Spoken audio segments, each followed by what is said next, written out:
Hi everyone. So this past Tuesday I did a short story reading at the Mission Arts Centre in Hanley in Stoke-on-Trent, and my friend recorded a video of it, so I thought I'd upload it for you guys to see. And I apologize in advance for looking really tired because I was really tired, and yeah. I hope you enjoy, and bye. I decided to sit because I have a feeling that my legs are gonna shake. So this story is called 15 Centimeters, and it's set in Japan, and it's about a boy with Asperger's falling in love with his new classmate. 15 Centimeters. Naoki grew up seeing his male peers desperate to grow tall. He knew it had to do with some unspoken rule that men should be taller than women, but he never really understood the appeal. A huge height difference was just a hassle if you tried to make out with someone. He had witnessed couples going at it, and the trouble they had to go through to mesh their mouths together seemed like too much effort. He certainly suffered from premature back pains if he had to keep leaning down like that. And if the person he ended up with, as if he'd ever date anyone, was much taller than him, he just had his feet tiptoeing for too long. Naoki didn't fancy being held up by a taller partner either. He saw those scenes in romantic films and failed to grasp their contribution to the plot. Held up by strong arms, squished between a wall and a meat-coated skeleton. He had tried to understand, but it seemed like the worst idea every single time. Naoki was 15 when he suspected that he'd never grow past 168 centimeters. He decided then that he was attracted to girls because it made things more convenient. After he'd taken his sister through his line of reasoning, however, she gave him a smack upside the head. Rika said that that wasn't how it worked. She turned out to be right, for once. A Danish student transferred to Naoki's school, right into the empty seat beside him. Ann Josterhut was 183 centimeters tall, cool and regal like a prince, according to the girls in the class. Ann paid attention to his lessons, took his notes studiously, listened to the teachers, and never spoke out of turn. In short, Ann behaved just like everybody else, which meant that if Ann was a prince, then everybody else must be a prince also. Naoki himself did not feel like a prince though. According to the girls, he never felt much of anything. He wished that this was the truth. But Ann didn't always behave like a prince either. Out on the tracks, he turned into something else. Naoki watched him from the bleachers and felt his mouth go dry. Ann shot forward when the whistle blew. He tore through the air, blazing like the rising sun. Halfway through the race, laughter burst out of Ann's mouth. His face bloomed with happiness, raw and bold and bright and so. The suddenness of it knocked the air out of Naoki's lungs. Without oxygen, his mind struggled to process what was happening. Ann flung open his arms as he ran, head thrown back as if to embrace the clear Japanese sky. Why did he laugh like that? Behave like that? Naoki shut his eyes, clapping his palms over his ears. He imagined an eagle, wings snapping open as it leapt off a precipice. It soared through the sky, blocking out the sun. Symphony of sounds crashed against its body in waves. The roaring winds, the raucous laughter, the shrine bells chiming, the surging resonance of a Shinto prayer. Out on the field, Ann's laughter faded. Naoki opened his eyes. The wings unfurled more quietly now, feathers whispering against each other. Ann slowed to a jog, arms falling by his sides, grin softening into a pastel smile. His classmates surrounded him, cheering and clapping him on the back. They laughed and joked and spoke, broken Japanese, stilted English, useless hand gestures, conjuring meaning out of nothing.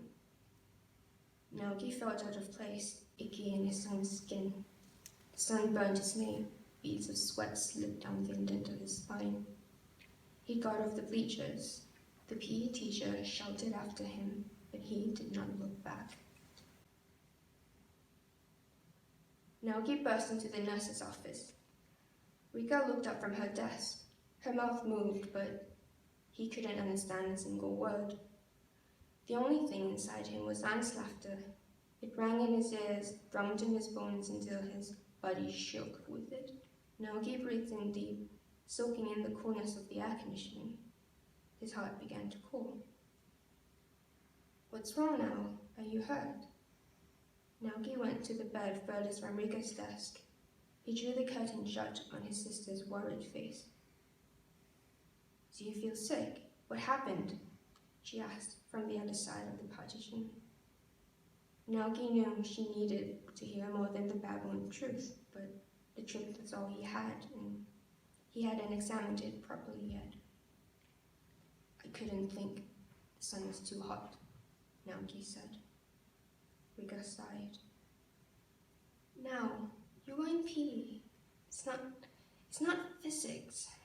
He watched her silhouette pace back and forth before the curtain. He couldn't tell if she was making a joke. "Some of it is," he said. "Now, I need to be alone, please." The lunch bell rang. "Fine, but just this once," Rika said. Naoki kicked off his trainers and lay down on the bed. He needed a nap. Everything would make more sense once his brain was back in order. Naoki shoved his textbooks in the car. All around him, the cicadas were chirping into a cacophonous crescendo. He slammed the car trunk. "Don't take it out on my car!" Rika screeched. Naoki slid into the passenger seat. He shut the door sensibly. Rika huffed. "See, it's not that hard." Naoki narrowed his eyes at a group of students loitering by the school gate. They called out to Rika as her car totaled by. "Do not roll down the window," Naoki warned. Rika rolled down the window. "Hey kids, any of you need a ride home?" His classmate looked inside the car. "Lovely Nazito is as kind as ever, so unlike her baby brother. Oh hey Naoki, didn't see you there." "Yes you did. Go away, desk number 30. "Now," Rika said. Desk number 30 laughed. "It's all right, Nazito. We know Naoki loves us." Naoki narrowed his eyes. "Erotomanic delusion has been diagnosed in patients as young as 13, he said. Desk number 30 winked. "Actions speak louder than words, my friend. We know you stopped calling us by our exam ranks because you care about our feelings." Another student poked his head in through the car window. It was desk number 15. "You bet. If that's not love, we don't know what is. Speaking of which, we need you to tutor us this weekend." Desk number 30 yelled back at the crowd. "Hey on, come say helloza to our talking dictionary. Your pale god knows you need him for..." Naoki reached across Rika's lap and slammed his finger on the button by the door. The window rolled up. "Oh, come on, the test is next week," cried desk number 15. "Why'd you do that?" Rika demanded. Naoki made the mistake of looking up. He saw Anne standing by the assembly flag with a bunch of their classmates. Anne's smile seemed to have frozen on his mouth. Hurt flashed across his face as he watched the car window slide shut. "Drive," Naoki wheezed. "Please, just drive." They didn't talk on their way home, but he knew the subject would come up eventually. He was right. After dinner, Naoki got up to clear the plates, but Rika gave him the look. He sat back down. It had been 3 hours since the incident. He'd had plenty of time to prepare an explanation, something more than just the backbone truth. He'd even come up with metaphors to help illustrate his predicament. "Don't you get along with your new classmate?" Rika asked. "That's not it," he said. Then why'd you ignore him like that? Nogi recited his prepared statement.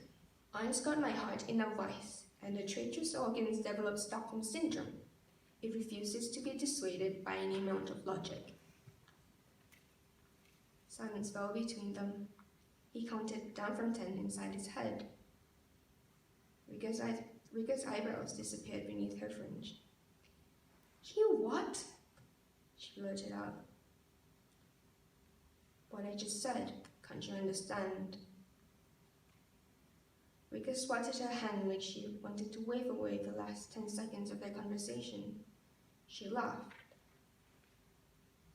Do you think I made a joke? Now he asked. No, I don't think you made a joke. Rika reached across the table and took hold of his hand. Now, you're trying too hard. Just give me the facts. I'll understand, I promise. But he couldn't think. Rika's touch was distracting him. He fisted the edge of the table. It was the only way to keep his hand where it was. Rika must have noticed because she let go. Just like that, the foggy Navi's brain cleared. Okay, I'll tell you. Are you ready? Rika nodded. I'm ready. Sister, I am in love.